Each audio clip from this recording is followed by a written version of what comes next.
My channel. ഇന്ന് നമ്മൾ തയ്യാറാക്കാൻ പോകുന്നത് ഒരു സിമ്പിൾ ലഞ്ചാണ്. അത് ചക്കക്കുരു കൊണ്ടുള്ള മെഴുക്കുവരട്ടി, ഒരു പുളിശ്ശേരി, ഒട്ടും എരിയൊന്നും ഇല്ലാതെ നമുക്ക് പ്രായമായവർക്കും കുട്ടികൾക്കും ഒക്കെ കഴിക്കാം. ഞങ്ങളുടെ ഒരു ഫ്രണ്ടിന്റെ വീട്ടിൽ നിന്ന് കഴിച്ചതാ, അവര് പറഞ്ഞു തന്നതാ. അതെങ്ങനെയാണെന്ന് നമുക്ക് നോക്കാം. ആദ്യം ചക്കക്കുരു മെഴുക്കുവരട്ടിക്ക് വേണ്ടി നമുക്കിത് ഇതിൻ്റെ തൊലി വൃത്തിയായിട്ട് കളയണം.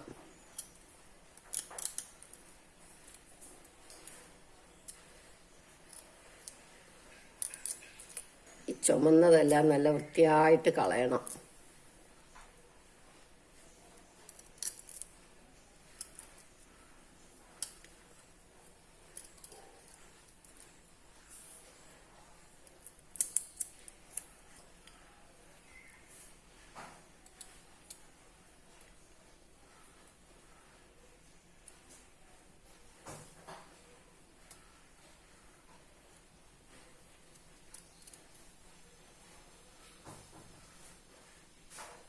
ഞാൻ ഇതെല്ലാം കളഞ്ഞെടുക്കാം നല്ല വൃത്തിയായിട്ട്.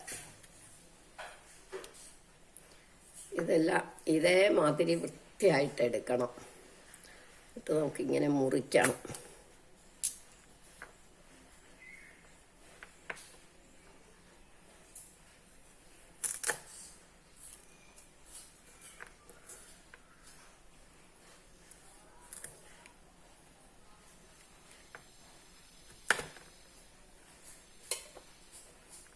ഇങ്ങനെ എടുക്കണം. ഇതെല്ലാം അരിഞ്ഞു കഴിഞ്ഞു.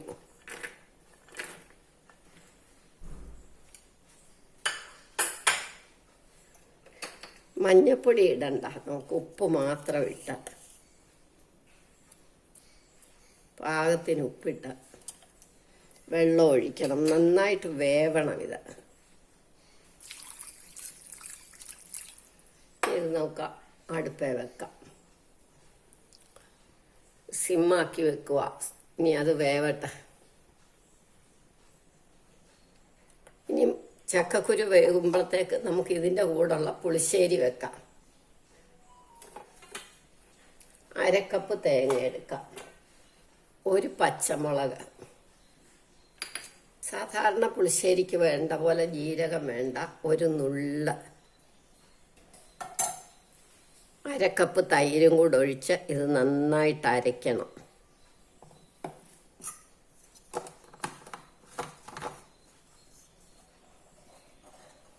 അരച്ചുകൊണ്ട് വരാം. ഇടയ്ക്ക് നമുക്ക് ഇങ്ങനെ ഒന്ന് എടുത്ത് ഇളക്കി കൊടുക്കാം. ഇത് 3/4 വേവായി. അപ്പം നമുക്കൊരിത്തിരി എണ്ണ ഒഴിക്കാം.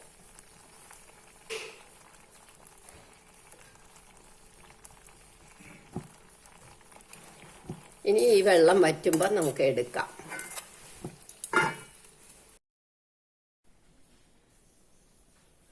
ഇപ്പം ഇത് വറ്റി പാകമായി. ഇനി ഇത് നമുക്ക് ഇങ്ങനെ എടുക്കാം, സെർവിങ് ഡിഷിലേക്ക് എടുക്കാം. നല്ല പാകമായി.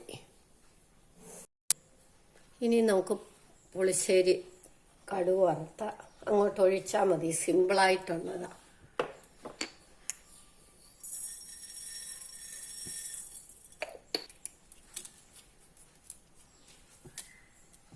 കറിവേപ്പിലയും കൂടി ഇട്ട് അത് പൊട്ടട്ടെ.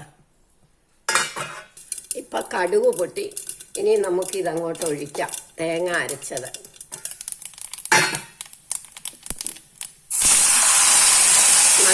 നല്ല കട്ട തൈരായതുകൊണ്ട് നമ്മൾ പാത്രം കഴുകി വെള്ളവും കൂടെ ഒഴിക്കണം. അപ്പം തൈരിൻ്റെ പുളിയും ഒന്ന് കുറയും. ഇനി നമുക്ക് പാകത്തിന് ഉപ്പിടാം. ഇത് മഞ്ഞപ്പൊടിയൊന്നും വേണ്ട. ഇനി ഇതൊന്ന് പതയുമ്പം നമുക്ക് നിർത്തിയെടുക്കാം. അപ്പം പതഞ്ഞു. ഇനി നമുക്ക് സെർവിങ് ഡിഷിലേക്ക് എടുക്കാം. നമ്മളുടെ ഇന്നത്തെ ലഞ്ച് സിമ്പിളായിട്ടുള്ള പുളിശ്ശേരി, ചക്കക്കുരു മെഴുക്കുവരട്ടി, ഒരു പിക്കിള്, മട്ടേരിയുടെ ചോറും റെഡിയായി. എല്ലാവരും ഇത് ട്രൈ ചെയ്ത് നോക്കണം. ഇഷ്ടമായെങ്കിൽ ലൈക്ക് ചെയ്യണം, സബ്സ്ക്രൈബ് ചെയ്യണം.